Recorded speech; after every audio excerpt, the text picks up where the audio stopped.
கர்த்தருடைய பரிசுத்த நாமத்திற்கு மகிமை உண்டாவதாக. நம்முடைய வெளியேறப்பெற்ற பிரண்ணாம் குடும்பத்திலே வாழ்ந்து கொண்டிருக்கின்ற அன்பு சகோதர சகோதரிகளாகிய குடும்பங்களை கர்த்தர் தாமே உங்களை அதிகமாக ஆசிர்வதித்திருக்கின்றார். சென்ற 2 பதிவுகளில் நசரேயன் உடைய விரதம் என்ன என்பதை பற்றி 2 பதிவுகளில் நான் பதிவிட்டிருந்தேன். அன்னாள் சாமுவேலுக்காக ஒரு பொருத்தனை செய்கின்ற பொழுது அது நசரேயனுடைய விரதமாக இருந்தது.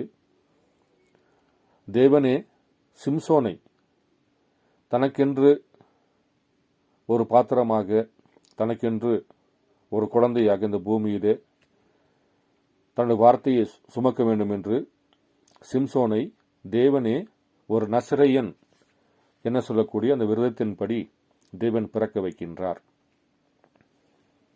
அதே போல இயேசு கிறிஸ்துவும் பூமியில பிறக்கின்ற பொழுது ஒரு நசரனாகிய ஒரு நசரேயன் என சொல்லக்கூடிய வேத வார்த்தையின் பிரகாரம் அவர் பூமியில பிறக்க வேண்டியதாக இருந்தது என்று வேதம் போதிக்கிறது. அதை பற்றியும் நாம் பார்த்தோம். யோசேப்பு எப்படி சிறைச்சாலையிலே நசரேயனுடைய விரதம் உடைக்கப்பட்டு புறஜாதிக்குள்ள வருகின்ற பொழுது யோசேப்பு ஆவியாக வரவில்லை. யோசேப்புக்கென்று ஒரு உருவம் இருந்தது. யோசேப்பாக இருந்தவர்தான் சவரம் பண்ணப்பட்டு, ஆடைகள் மாற்றப்பட்டு, முடி வெட்டப்பட்டு புறஜாதிக்கென்று வருகின்ற பொழுது யோசேப்பு ஒரு மனிதனாகத்தான் சாபனாத் பனகவாக வந்தாரே தவிர ஆவியிலே வரவில்லை. யோசேப்பு இயேசு கிறிஸ்துக்கு ஒரு அடையாளம். அதாவது யோசேப்பு எப்படி யூதனாயிருந்து புறஜாதிக்குள்ள வருகின்ற பொழுது எப்படிப்பட்ட சிறைச்சாலையிலே ஒரு நசரேயன் விரதம் உடைக்கப்பட்டு சாபனாத் பனகா என்று 7 கதிர்கள் பற்றியும் 7 பசுகளை பற்றியும் பார்வன் மன்னனுக்கு ஏற்பட்ட அந்த கனவின் உடைய ரகசியத்தை யாரும் சொல்லப்பட முடியாத இருந்த அந்த இடத்தில் யோசேப்பு வந்து 7 கதிர்கள் பற்றியும் 7 பசுக்கள் பற்றியும் அங்கே வியாக்கானம் தருகின்ற பொழுது, முத்திரை உடைக்கின்ற பொழுது பாருங்கள், அவர் மீட்பர் என சொல்லக்கூடிய ஒரு நாமத்தை, சாபனாத் பனேகா என சொல்லக்கூடிய அந்த நாமத்தை பாருங்கள் அங்கே பெற்றுக்கொள்கின்றார். அதே போல அந்த புறஜாதியிலே நசரேயனாக இயேசு கிறிஸ்து கல்வாரி சிலுவையில் அடைக்கப்பட்டு இந்த நசரேயனாக இயேசு கிறிஸ்து உயிர் தெழுந்த பிறகு அவர் எங்கே வருகின்றார்? இந்த புறஜாதிக்குள்ள வர வேண்டும் என்று வேதம் போதிக்கிறது. நசரேயனாக இயேசு கிறிஸ்து உயிர் தெழுந்து அவர் எங்கே வர வேண்டும்? புறஜாதிக்கு வர வேண்டும். பாருங்கள், நான் கொஞ்சம் வாசிக்கின்றேன். செய்தியின் தலைப்பு உண்மையான ஈஸ்டர் முத்திரை. 61வது ஆண்டு 4வது மாதம் 2ஆம் தேதியில் கொடுக்கப்பட்ட அந்த செய்தியில நான் உங்களுக்கு 100வது பேரா முதல் கொஞ்சம் வாசிக்கிறேன். அந்த ஈஸ்டர் காலையிலே ஏதோ ஒரு காரியம் சம்பவித்தது. அது ஒரு முத்திரையாக இருந்தது. ஒரு திருப்தியாக்கப்பட்ட முத்திரையாக இருந்தது. அவர்கள் அவரை கொண்டு சென்று கல்லையில் அவர் வைத்தபோது அதனுடைய உச்சியின் மேல் ஒரு ரோம முத்திரை வைத்தனர். ஆனால் அந்த வேலை எழுந்தபோது, அந்த வேலையானது வந்தபோதோ அவர் சற்று நேரம் அங்கே தரித்திருந்தார். அது உண்மை. அவர் அங்கே அந்த 3 ராப்பகலாக தரித்திருந்தார். ஆனால் வேதம் கூறின அந்த குறித்த நேரத்தில், அல்லேலூயா, அவர் இந்த சரீரத்தை அழித்து போடுங்கள், 3ஆம் நாளிலே நான் அதை எழுப்புவேன் என்று கூறின போதான நேரத்தில் அப்பொழுது அந்த வேத வாக்கியத்தை ஒன்றுமே தடுக்க முடியாதிருந்தது. அது நிறைவேற வேண்டியதாக இற்று. அந்த முத்திரையானது உடைக்கப்பட்டது. அவர் அதே இயேசுவானவர் என்றென்றைக்குமாய் மீண்டும் உயிரோடு இருக்க எழும்பினாரே. 1900 சற்று ஏறக்குரிய ஆண்டுகளுக்காக, அதாவது 2000 ஆண்டுகளுக்காக முன்பாக ஒரு கால் 1400 அல்லது 1500 ஆண்டுகளாகவே சபைகள் அவரை முத்திரையிட்டு வைத்துள்ளன என்றே நான் உங்களுக்கு கூறுவேன்.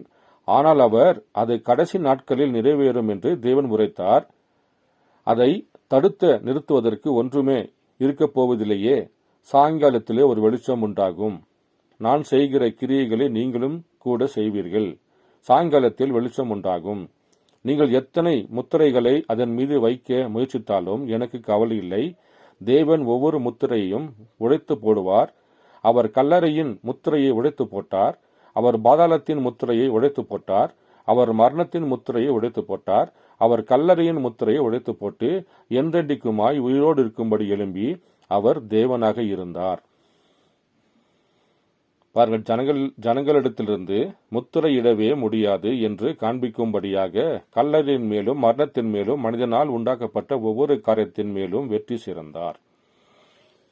பாருங்கள், மரித்த நசரேயனாகிய இயேசு கிறிஸ்து மரித்து உயிர்த்தெழுந்து எங்கே வர வேண்டும்? சாபநாத்து பனேகா போல புரஜாதிக்குள்ள முத்திரை உடைக்க வேண்டும். அப்ப முத்திரை யார் தான் உடைக்க வேண்டும்? யோசேப்பு தான் உடைக்க வேண்டும். பார்வோனுடைய அரண்மனையிலே அங்க வந்து நிற்கின்ற பொழுது ஒருவனும் அந்த 7 கதிர்கள் பற்றியும் 7 பசுக்களை பற்றியும் வியாக்கானம் பண்ணுவதற்கு ஒருவனுக்கும் அதுவும் இல்லை. அப்ப யோசேப்பு தான் எங்க வருகின்றார்? முத்திரையை உடைக்க வருகின்றார். முத்திரை உடைக்கின்ற பொழுது யோசேப்புடைய நாமம் மாற்றப்படுகிறது. அதே போல இந்த புரஜாதிக்கென்று கொடுக்கப்பட்ட சபை காலங்களில் இந்த நசரேயனாகிய இயேசு கிறிஸ்து 2000 ஆண்டுகளுக்கு முன்பு மரித்து உயிர்த்தெழுந்த நசரேயனாகிய இயேசு கிறிஸ்து புரஜாதிக்குள்ள ஒரு முத்திரையை உடைக்கப்பட வேண்டும் என்றால், எப்படி யோசேப்பு தான் சாபநாத் பனேகாவாக நசரேயனுடைய உடைக்கப்பட்டு தாடி சவரம் பண்ணப்பட்டு முடி வெட்டப்பட்டு ஆடைகள் மாற்றப்பட்டு அவர் எப்படியாக யோசேப்பு தான் சாபநாத் பனேகாவாக வந்தாரோ, அதே போல நசரேயனாகிய இயேசு கிறிஸ்து தான் மரித்து உயிர்த்தெழுந்த பிறகு முத்திரை உடைப்பதற்காக சாயங்காலத்திலே ஒரு வெளிச்சம் உண்டாகும். அது பகலும் அல்ல இரவும் அல்ல. சகரியா 14 அதிகாரம் 7 வசனத்தின் பிரகாரம் சாயங்காலத்தில் ஒரு வெளிச்சம் உண்டாகும். அது பகலும் அல்ல இரவும் அல்ல. பாருங்கள், அப்போ சாயங்கால வெளிச்சம் யாராக இருக்கிறார்? எல்லாத்துக்குமே தெரியும், அது பிரண்ணாமாகத்தான் இருக்கிறார். மல்கியா 4 அதிகாரத்தின் பிரகாரம் தீர்க்கதரிசி யாரு? அது பிரண்ணாமாக இருக்கிறார். அப்ப தேவன் எப்பொழுதும் மெசியா எப்படி வருவாரு? மெசியா ஒரு தீர்க்கதரிசி வருவார் என்று தான் வேதாகமம் போதிக்கிறது. அப்படி இருக்கின்ற பொழுது இன்றைக்கு நசரேயனாகிய இயேசு கிறிஸ்து மரித்து உயிர்த்தெழுந்து நசரேயனுடைய விரதம் உடைக்கப்பட்ட பிறகு அவர் எங்கே வருகிறார்? புறஜாதி இடத்தில் முத்திரையை உடைக்க வருகின்றார். அப்படி முத்திரை உடைக்க வருகின்ற பொழுது அவர் ஆவியிலே வரவில்லை. சாபநாத்து பனேகா, யோசேப்பாக இருந்த சாபநாத்து பனேகா வருகின்ற பொழுது ஆவிலே வந்தாரு. நடமாடக்கூடிய மனிதனாகத்தான் வந்தார். அதே போலத்தான் நசரேயனாகிய இயேசு கிறிஸ்து மரித்து உயிர்த்தெழுந்த பிறகு அவர் 7ஆம் தூதனாக பூமியில வெளிப்படுகின்ற பொழுது அவர் சாபநாத் பனேகாவாக யோசேப்பாக பாருங்கள், அங்க எப்படி அவர் பழைய ஏற்பாட்டிலே நம்மளுக்கு ஒரு காரியங்கள் நிகழ்ச்சிகள் அங்க நடக்கப்பட்டிருந்துச்சோ, அடையாளமாக தேவன் வைத்திருந்தாரோ, அதே அடையாளம் பாருங்கள் இயேசு கிறிஸ்து நாட்களிலே நிறைவேறுகிறது. அப்படியாக இயேசு கிறிஸ்து மரித்து உயிர்த்தெழுந்து வருகின்ற பொழுது அவர் எப்படி வருகின்றார்? அவர் ரூபம் எப்படி இருக்கும்? அவர் எப்படிப்பட்ட காரியத்தோடு வந்திருக்கிறார் என்பதை பற்றி நான் செய்தியிலிருந்து வாசிக்கிறேன். அதாவது இயேசு கிறிஸ்து நேற்றும் இன்றும் என்றும் மாறாதவராக இருக்கிறார். 63வது ஆண்டு 6வது மாதம் 4ஆம் தேதியில கொடுக்கப்பட்ட செய்தியில Jesus Christ the same yesterday today and for ever என்ற செய்தியில நான் உங்களுக்கு 65வது பேரா முதல் நான் கொஞ்சம் வாசிக்கிறேன். கண்டிப்பாக இந்த செய்தி எடுத்து நீங்க வாசித்து பாருங்க. அது எல்லாமே தேவனுடைய வார்த்தையாக இருக்கிறது. இப்பொழுது சரியாக அவர் இன்றிரவு நம் மத்தியில் இருப்பேன் என்று வாக்குறுத்திருக்கின்றார். எங்கே 2 பேர் 3 பேர் கூடியிருக்கிறார்களோ நீங்கள் அதை விசுவாசிக்கிறீர்களா? சபையோர் ஆமீன் என்கின்றார்கள். நன்றி. இப்பொழுது அவர் இங்கே இருந்து நாம் அவரை காணும்படி சென்றால் அவர் எப்படிப்பட்ட ஒரு நபராய் இருப்பார் என்று எதிர்பார்ப்போம். பாருங்கள், இன்று அந்த நசரேயனாகிய இயேசு கிறிஸ்து இன்று நம்மிடத்தில் வந்தார் என்றால் அவர் எப்படி இருப்பார் என்று நாம் எதிர்பார்ப்போம். அங்கேயே போட்டுக்கொண்டு நீல முடியும் தாடியும் கொண்டிருக்கின்ற ஒரு மனிதனை தேடுவோமா? அந்த விதமாக இயேசு இருப்பாரா? அப்படி இருக்க முடியுமா? அப்படி என்றால் இந்த இரவில் யார் வேண்டாலுமே அங்கேயும் நீல முடியும் தாடியும் கொண்டிருக்க முடியும். எந்த மாய்மலக்காரனும் அதை செய்ய முடியும். எகிப்திய மாவீரனை குறித்து தென் ஆப்பிரிக்காவில் உள்ள பழங்குடியினர் எப்படி அறியாமல் இருக்கிறார்களோ அதே போல் அங்கியை அணிந்துள்ள தேவனை குறித்து அறிந்தவர்களாய் அநேகர் என்று இரவு இருக்கிறார்கள். பாருங்கள், எகிப்திய ஒரு பழங்குடி மக்கள் எப்படி ஆப்பிரிக்காவில் வாழ்ந்து கொண்டிருக்கின்ற ஒரு பழங்குடி மக்களுக்கு எப்படி ஒன்றுமே தெரியாதோ அதே போல இன்றைக்கும் இந்த இரவிலே நம்முடைய ஜனங்கள் அப்படித்தான் இருக்கிறார்கள். ஏனென்றால் இயேசு கிறிஸ்து வந்தார் என்றா அங்கேயே போட்டுக்கிட்டு நீல முடிய வச்சுக்கிட்டு தாடி வச்சு கொண்டு வருவார் என்று எதிர்பார்த்து கொண்டிருக்கிறார்கள்.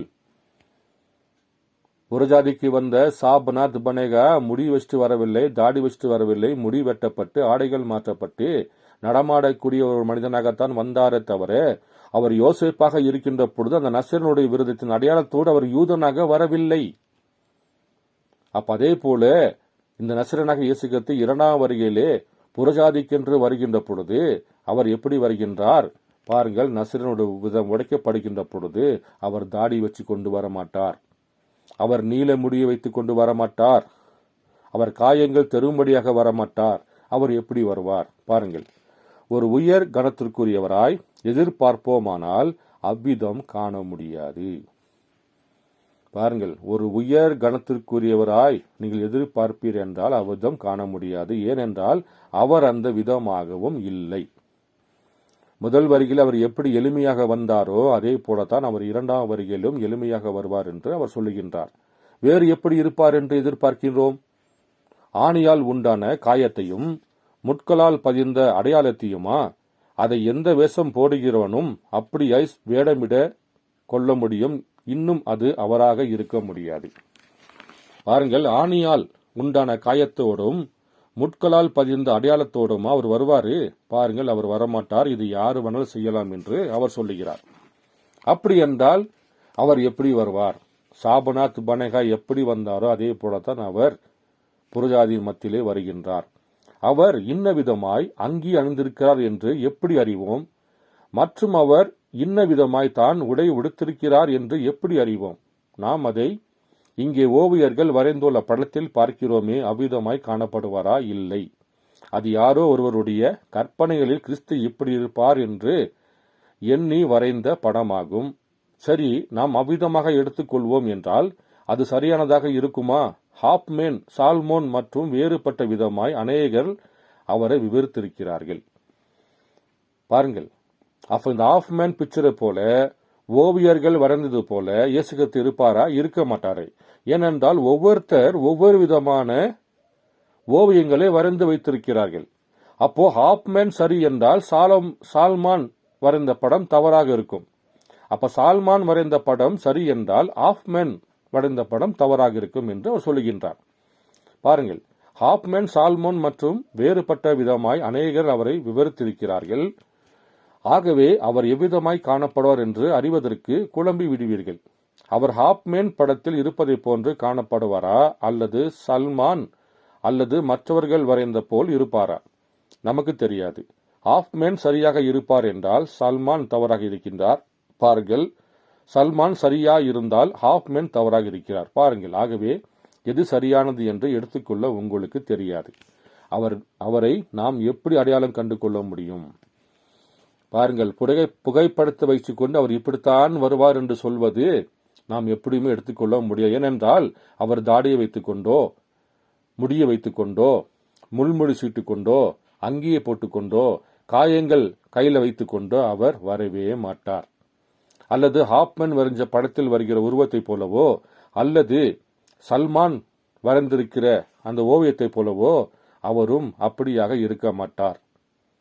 அப்ப சல்மான் வரைந்த ஓவிய படம் சரி என்றால் ஹாஃப்மேன் உடைய ஓவிய படம் தவறாக இருக்கும். ஹாஃப்மேன் உடைய ஓவியம் சரி என்றால் சல்மான் உடைய ஓவிய படம் தவறாக இருக்கும். அப்படி என்றால் அவர் எப்படி வருவார்? அவர் எப்படி இருப்பார்? வாசிக்கிறேன் பாருங்கள். அவரை நாம் எப்படி அடையாளம் கண்டு கொள்ள முடியும்? நல்லது, அவர் ஆதியிலே தன்னுடைய கிரியைகளினால், அவர் செய்தவைகளினால் எப்படி அடையாளம் கண்டு கொள்ளப்பட்டாரோ அதே விதமாகத்தான் அடையாளம் கண்டு கொள்வோம்.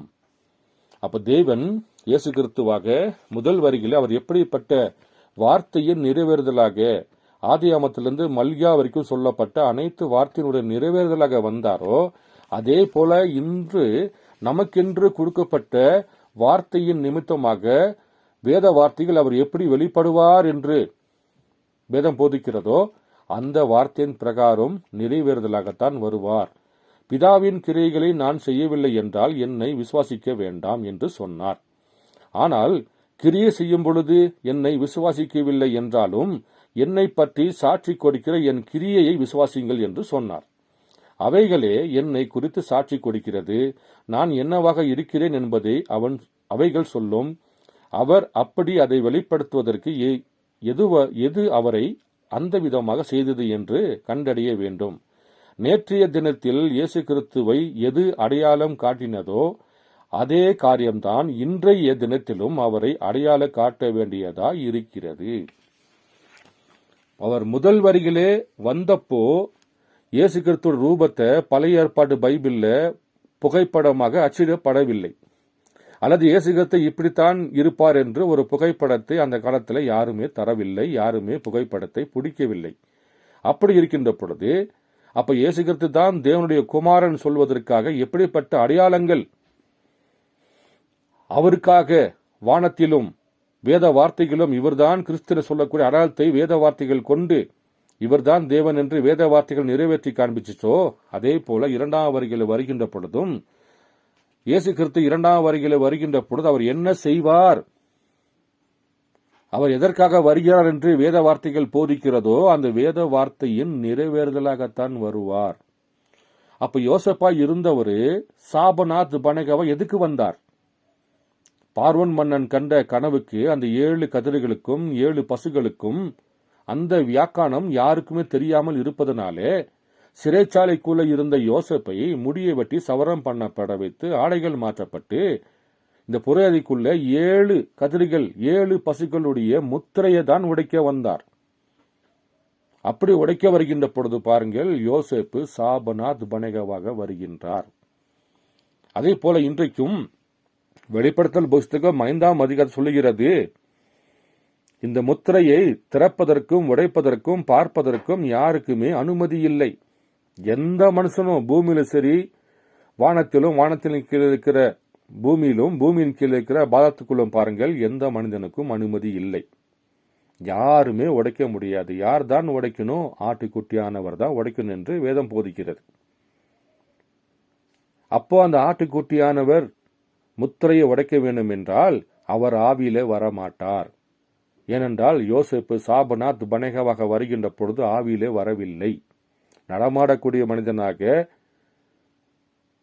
மாஸ்க் தன்னுடைய உருவத்தை அங்க சிறைச்சாலையிலே நசரேயனுடைய விரதம் உடைக்கப்படுகின்ற பொழுது அங்கு உருவத்தை மாற்றிக்கொள்கின்றார். அதே போல இயேசு கிறிஸ்து கல்வாரி சிலுவையில் அறையப்படுகின்ற பொழுது நசரேயனுடைய உடைக்கப்படுகிறது, அங்கு உருவத்தை மாற்றிக்கொள்கின்றார். அதனால்தான் மதலேனா மரியாளுக்கு இவர்தான் கிறிஸ்து என்று அடையாளம் கொண்டு கொள்ள முடியவில்லை. எம்மாசிசர்கள் பாருங்கள் 6 மணி நேரம் அவரிடத்தில் பேசிக் கொண்டு வந்தார், அவர்களுக்கும் அடையாளம் கண்டு கொள்ள முடியவில்லை. ஏனென்றால் நசரேயனுடைய விரதம் உடைக்கப்பட்டு விட்டது. எப்படி யோசேப்பு தன் சகோதரர்கள் வந்து பஞ்ச காலத்தில் நின்று கொண்டு யோசேப்பை வணங்கி சாப்நாத் என்று பிரபு என்று கூப்பிடுகின்ற பொழுது இவர்தான் யோசேப் என்று அடையாளம் கண்டு கொள்ளாமல் இருந்தார்களோ, அதே போல இன்றைக்கும் புறஜாதிகளும் இன்றைக்கு வெளிப்பட்ட மெசியாவாகிய இயேசுவாகிய இன்றைக்கு வெளிப்பட்ட பிரண்ணாமை பார்கள் அவர்கள் காணுகின்ற பொழுது இவர்தான் யோசேப் என்றும் இவர்தான் நசரேயனாக இயேசு கிறிஸ்து என்றும் அடையாளம் கண்டு கொள்ளாதபடிக்கு புறஜாதியார்களும் இன்றைக்கு குருடாகி போய்விட்டார்கள். அப்ப நம்ம தேவனை எப்படி காண வேண்டும்? வார்த்தை கொண்டுதான் காண வேண்டும். வார்த்தையின் நிறைவேறுதலாகத்தான் வர வேண்டும். அப்படி என்றால் இன்றைக்கு வெளிப்படுத்தல் புஸ்தகம் 5ஆம் அதிகாரத்தின் பிரகாரம் ஆட்டுக்குட்டியானவர் தான் வந்து முத்திரையை உடைக்க வேண்டும். அப்படி அந்த முத்திரை யாரு உடைச்சு தராங்களோ அவர்தான் இன்னைக்கு யோசேப்பு ஆகிய சாப்நாத் பனேகா, அவர்தான் இன்றைக்கு நசரேயனாகிய இயேசு கிறிஸ்து. அப்ப அந்த நசரேயனாகிய இயேசு கிறிஸ்து எப்படி வருவார் பாருங்கள், தாடி வச்சுக்கிட்டா, முடியை வச்சுக்கிட்டா, அங்கேயே போட்டுக்கிட்டா வரமாட்டார். எப்படி வருவார்? வேத வார்த்தை நிறைவேறுதலாக வருவார். அப்ப இந்த முத்திரையை யாரு உடைக்கிறாங்களோ அவர்தான் இன்றைக்கு மெசியாவாக இருக்கிறார். அவர்தான் இன்னைக்கு தேவனாக இருக்கின்றார். அவர்தான் இன்னைக்கு லோகஸாக இருக்கின்றார். அப்படி என்றால் முத்திரையை உடைக்க யோசேப்பு வரணும். அப்ப அந்த முத்திரையை உடைத்தது யார் என்பதை பத்தி நான் உங்களுக்கு கொஞ்சம் வாசிக்கிறேன். இப்பொழுது காவலில் உள்ள ஆத்துமாக்கள், souls that are in prison now, நவம்பர் மாதம் 10ஆம் தேதி 1963 கொடுக்கப்பட்ட செய்தியில 151வது பேராவை நான் கொஞ்சம் வாசிக்கிறேன். அதாவது யோசேப்பு எப்படி சாபநாத் பனேகா வந்து 7 கதிர்கள் பத்தியும் 7 பசுகளை பத்தியும் அங்கே ஒரு வெளிப்பாடை கொடுத்தாரோ அதே போல வெளிப்படுத்தல் புஸ்தகம் 5ஆம் அதிகாரத்தில் 1-6 வரைக்கும் சொல்லப்பட்ட இந்த முத்திரை உடைப்பதற்கு வானத்திலும் பூமியிலும் பூமியின் கீழும் யாரும் இல்லை. அப்ப யோவான் அழுகிறாரு.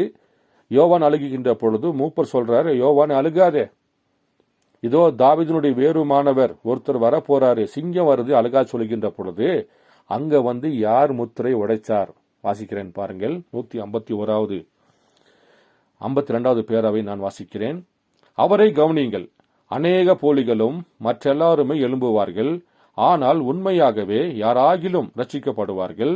ஏனெனில் சபை முன்குறிக்கப்பட்டுள்ளது. கரைத்திரையற்றவர்களாய் அவள் அங்கு இருப்பாள். ஆட்டுக்குட்டியானவர் அந்த நோக்கத்திற்காகவே மரித்தார். அந்த புஸ்தகத்திலுள்ள கடைசி பெயர் மீட்கப்பட்ட போது ஆட்டுக்குட்டியானவர் அந்த புஸ்தகத்தை வாங்கினார். அதை செய்தது நானே. பாருங்கள், யோசேப்பு தான் சாபநாத் பனேகாவாக வெளிப்படுகின்ற பொழுது, முத்திரையை உடைக்கின்ற பொழுது யோசேப்பு தான் சாபநாத் பனேகா. ஆதியாகமம் 41வது அதிகாரம் வாசித்து பாருங்கள். யோசேப்பு தான் சாபநாத் பனேகாவாக வெளிப்படுகின்றார். ஆவில வரவில்லை, நடமாடக்கூடிய மனிதனாகத்தான் வருகின்றார். அதே போல முதல் வரிகளை நசரேயனாக இயேசு கிறிஸ்து தான் மரித்து உயிர் தெழுந்த பிறகு புறஜாதிக்குள்ள முத்திரையை உடைக்கின்ற பொழுது அந்த இயேசு கிறிஸ்து தான் எப்படி வருகின்றார்? பிரண்ணாமாக வருகிறார். அதில் தான் பாருங்கள், பிரண்ணாம் சொல்லுகின்றார், அந்த புஸ்தகத்துள்ள கடைசி பெயர் மீட்கப்பட்ட போது ஆட்டுக்குட்டியானவர் அந்த புஸ்தகத்தை வாங்கினார். அதை செய்தது நான் தான்ப்பா அந்த புஸ்தகத்தை வாங்கினேன், நான் தாப்பா பரலோகத்துல முத்திரை உடைச்சேன் என்று பாருங்கள். இங்கே பிரண்ணாம் சொல்கிறார். ஏன் சொல்லுகின்றார்? நசரேயனாக இயேசு கிறிஸ்து தான் சவரம் பண்ணப்பட்டு, முடி வெட்டப்பட்டு, ஆடைகள் மாற்றப்பட்டு பிரண்ணாமாக வந்திருக்கின்றார். சாபநாத் பனேகாவாக வந்திருக்கின்றார். அதனால் தான் பாருங்கள், பிரண்ணாம் சொல்கிறார், அந்த ஆட்டுக்குட்டியான அந்த புஸ்தகத்தை வாங்கினார். அதை செய்தது நானே. நான் தாப்பா அந்த ஆட்டுக்குட்டியானவர், நான் தாப்பா உங்க யோசேப்பு என்று தன் சகோதரர்களுக்கு, சாபநாத் பனேகா நான் தான் உன் சகோதரன் என்று தன் சகோதரருக்கு வெளிப்படுத்தி காண்பிக்கின்றார். அதே போல இங்க என்ன சொல்றாரு? அவரு முத்திரை உடைச்ச பிறகு நான் தான் அந்த புஸ்தகத்தை வாங்கினேன், அதனால்தான் என் தலைக்கு மேல அக்னி ஸ்தம்பம், அதனால்தான் என் தோல் மேல அந்த அக்னி ஸ்தம்பம், அதனால்தான் என்னுடைய 7 தூதர்கள் சாபனே காணியில் என்னை மேகத்துக்குள்ளே கொண்டு சென்றார்கள். அதனால்தான் நான் மரித்தவர் உயிர்ப்பிக்கின்ற, குருடனை பார்க்க வைக்கின்ற, முழுவனை நடக்க வைக்கின்ற, அணில சிருஷ்டிக்கு பணி காண்பிக்கிற என்று பாருங்கள், தேவன் இந்த அடையாளத்தை காண்பிக்கின்றார். அப்ப யாருங்க ஆட்டுக்குட்டியானவரு? ஆட்டுக்குட்டியானவரு பிரண்ணாமாக நின்று கொண்டிருக்கின்றார், சாபநாத் பனேகாவாக நின்று கொண்டிருக்கின்றார். அப்போ இன்றைக்கு இயேசு கிறிஸ்து இந்த பூமியிலே தன்னுடைய ரூபத்தை, அவர் எப்படி ஜனங்கள் மத்தியில் தன் ரூபத்தை வெளிப்படுத்தி காண்பித்தாரோ அதே போல 2ஆம் வரியிலே வருகின்ற பொழுதும் இயேசு கிறிஸ்து தன் ரூபத்தை தன் ஜனங்களுக்கு வெளிப்படுத்தி காண்பிக்கிறார். அப்படி காண்பிக்கின்ற பொழுது அவர் எந்த ரூபத்தில் வருகிறார் என்பதை பற்றி நான் செய்தியிலிருந்து விரையலை பெற்ற 3வது வேதாந்தத்திலிருந்து நான் வாசித்து காண்பிக்கின்றேன். பாருங்கள், அதே செய்திதான். இயேசு கிறிஸ்து நேற்றும் இன்றும் என்றும் மாறாதா இருக்கிற அந்த செய்தியில வருடம் பார்ப்பீர் என்றால் 63வது ஆண்டு 6வது மாதம் 4ஆம் தேதியில கொடுக்கப்பட்ட செய்தியில Jesus Christ the same yesterday today and for ever, அதுல உங்களுக்கு நான் 100வது பேராமுதல் கொஞ்சம் நான் வாசிக்கின்றேன்.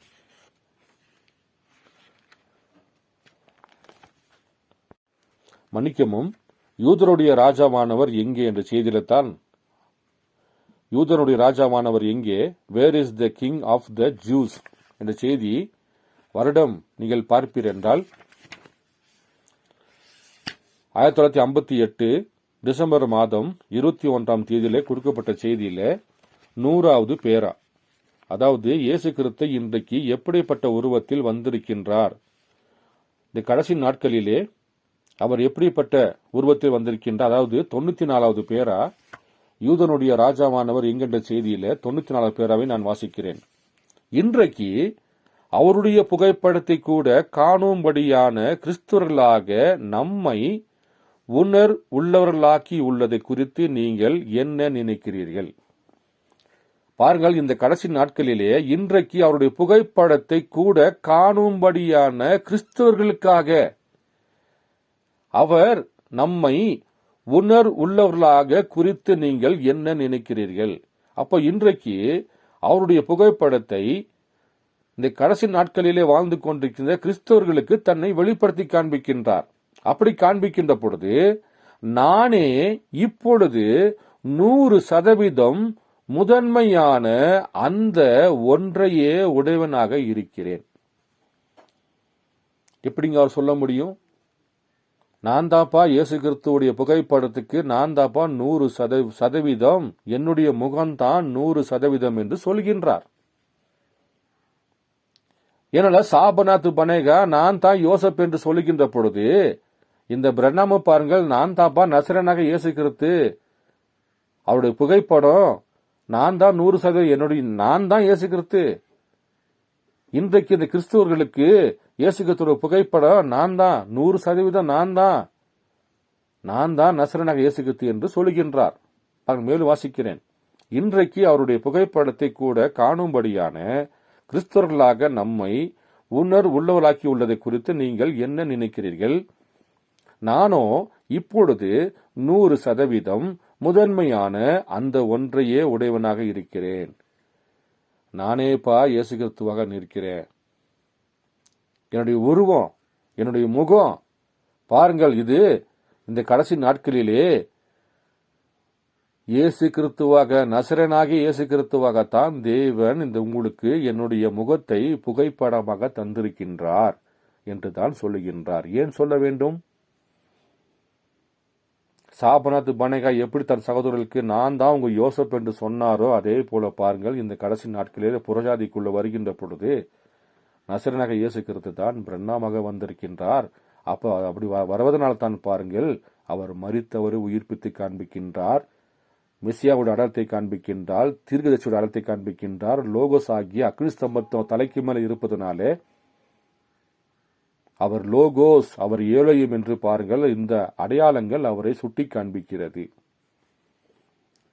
பாருங்கள், ஆனால் நம்முடைய பாவங்களிலிருந்து கழுவப்பட்ட அவருடைய குமாரனின் நீதியில் சுத்தமாக்கப்பட கர்த்தராக இயேசுவின் குமாரரும் குமாரத்திகளுமாக நம்மை மாற்றுகிறது தேவனுடைய ஆவினால் புதிதாய் பிறக்கும்படி அந்த யெகோவா தேவன் அவருடைய குமாரனின் 2ஆம் வருகைக்கு முன்னர் நம்மை வழிநடத்த, நம்மை தேற்ற, அந்த ஊற்றண்டைக்கு நம்மை கொண்டு வரும்படிக்கு அவருடைய ஒளியை அனுப்பியிருக்கின்றார். அந்த ஒளி யாரா இருக்கின்றார்? அந்த ஒளி பிரண்ணாமாக இருக்கிறார்.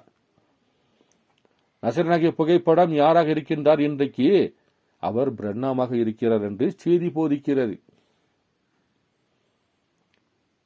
அப்ப இன்றைக்கு யூதர்களைப் போல மாம்சத்தில் வெளிப்பட்ட நசரேயனாகிய இயேசு கிறிஸ்துவாகிய பிரண்ணாமை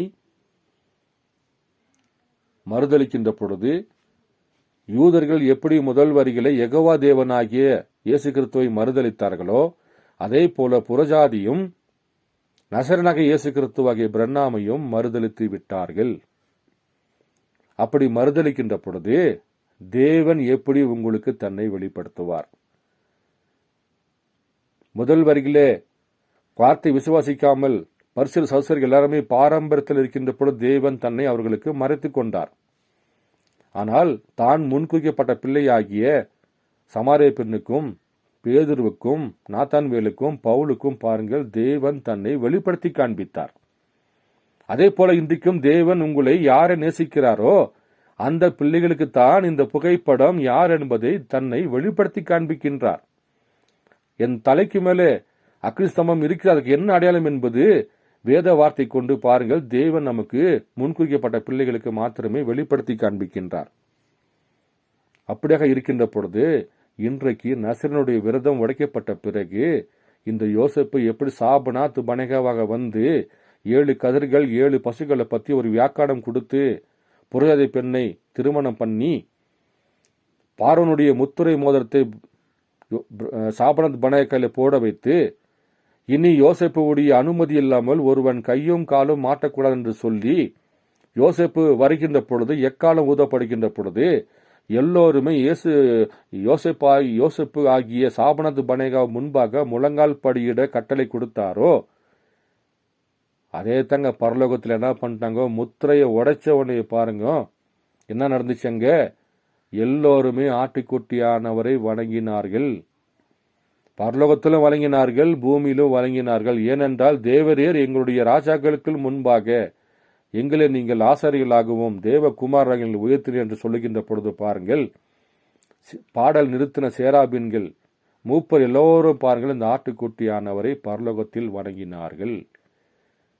அப்படி என்றால் பரலோகத்தில் பிரண்ணாம் தான் உடைப்பார் என்றால், பரலோகத்தில் யாரு முத்திரையை உடைச்சாங்களோ அவங்க தான் பூமியில முத்திரையை உடைச்சு தர வேண்டும். அப்படி என்றால் பூமியில முத்திரை உடைச்சது யாரு? சபைக்காலங்களை பற்றி வியாக்கானம் கொடுத்தது யாரு? சர்பத்தின் வித்து ரகசியம் என்பது என்ன என்பதை நமக்கு போதித்தது யாரு? பரலோகத்தில் யாரு செஞ்சாங்களோ அவங்க தான் பூமியில செய்ய வேண்டும் என்று வேதம் போதிக்கிறது. அப்ப பரலோகத்தில் யாரு செஞ்சாரோ அவர் தான் பூமிக்கு வந்து முத்திரைகளை திறந்து கொடுத்து, அக்னி ஸ்தம்பம் தலைக்கு மேல இருக்கிறது, மேகஸ்தம்பத்தில் கொண்டு செல்லப்பட்டது, தோல் மேல அக்னி ஸ்தம்பம் இருக்கிறது, மரித்தவரை உயிர்ப்பித்து காண்பிக்கின்றார், குருடனை பார்க்க வைக்கின்றார், முடவனை நடக்க வைக்கின்றார், அணிலே வராத இடத்தில் அணில் சிருஷ்டிக்க பண்ணி காண்பிக்கின்றார், மரித்து போன அரை மணி நேரமான மீனுக்கு தேவன் ஜீவனை கொடுத்து தண்ணீருக்குள்ள அனுப்பி வைக்கின்றார். அப்படி என்றால் இந்த அடையாளம் எந்த அடையாளம்? இது மெசியாவோட அடையாளம். இது நசரனாகிய இயேசு கிறிஸ்துவோட அடையாளம். இது லோகோஸ் ஆகிய யெகோவாதேவனுடைய அடையாளம் தான் அக்னி ஸ்தம்பம். அந்த அக்னி ஸ்தம்பம் பிரண்ணாமுடைய தலைக்கு மேலே ஏன் நிற்க வேண்டும்? மோசைக்கு தலைக்கு மேல் நிற்கலையே, எலியாவுக்கு தலைக்கு மேல் நிற்கலையே. அப்படி இருக்கின்ற பொழுது இவருக்கு மாத்திரம் எப்படியாக அக்னி ஸ்தம்பம் தலைக்கு மேல் நிற்க வேண்டும்? ஏனென்றால் திரைசிலை கிழிக்கப்பட்ட பிறகு பாருங்கள், அனைவரும் காணும்படியாக தேவன் தன்னுடைய புகைப்படத்தை, உலக ஜனங்கள் காணும்படியாக தேவன் தன் புகைப்படத்தை வெளியரங்கமாக காண்பித்து விட்டார். ஜனங்கள் ஏற்றுக்கொள்ளவில்லை. ஏனென்றால் ஜனங்கள் பாரம்பரியத்திலும் சபை கோட்பாடுக்குள்ள இருப்பதனாலே, மனித ஞானத்துக்குள்ள இருப்பதனாலே இன்றைக்கு வெளிப்பட்ட லோகோஸ் ஆகிய, ஏலோயும் ஆகிய, மெசியாவாகிய வில்லியன் மரியன் பிரண்ணாம் யார் என்று, சாபநாத் பனேகா யார் என்று அடையாளம் கண்டு கொள்ளாதபடிக்கு இன்றைக்கு ஜனங்கள் தவறி போய்விட்டார்கள். யோசேப் எப்படி சாபநாத் பனேகா வருகின்ற பொழுது சொந்த ஜனங்களாக யூதர்கள் அவரை கண்டு கொள்ளாதபடிக்கு பிரபுவை என்று காலில் விழுந்து அந்த பஞ்சத்துக்காக அவர்கள் தானியத்தை வாங்கி கொண்டு சென்றார்களோ, அதே போல இன்றைக்கும் வார்த்தை என பஞ்சம் பூமியிலே தலை விரித்து ஆடுகின்ற பொழுது இன்னைக்கு யோசேப்பாக வெளிப்பட்டு சாபநாத் பனேகாவாக வெளிப்பட்ட நசரனாகிய இயேசு கிறிஸ்துவை இன்னைக்கு பாருங்கள், வார்த்தை என்னும் பஞ்சத்திலிருந்து பாருங்கள், தேவன் 7ஆம் தூதன் எக்காலம் ஊதுகின்ற பொழுது தேவ ரகசியம் யாரும் நிறைவேற சொன்ன வேத வார்த்தையின் பிரகாரம் எல்லா ரகசியத்தையும் வெளிப்படுத்தி காண்பிக்கின்றார். இன்னைக்கு ஜனங்களோ வார்த்தைக்கு வராமல் சபை ஸ்தாபன கோட்பாடுக்குள்ள இருந்து கொண்டு இன்றைக்கு வெளிப்பட்ட சாபநாத் பனேகாவாகிய மெசியாவை மறுதலித்து விட்டார்கள். நாம எங்கே இருக்கின்றோம்?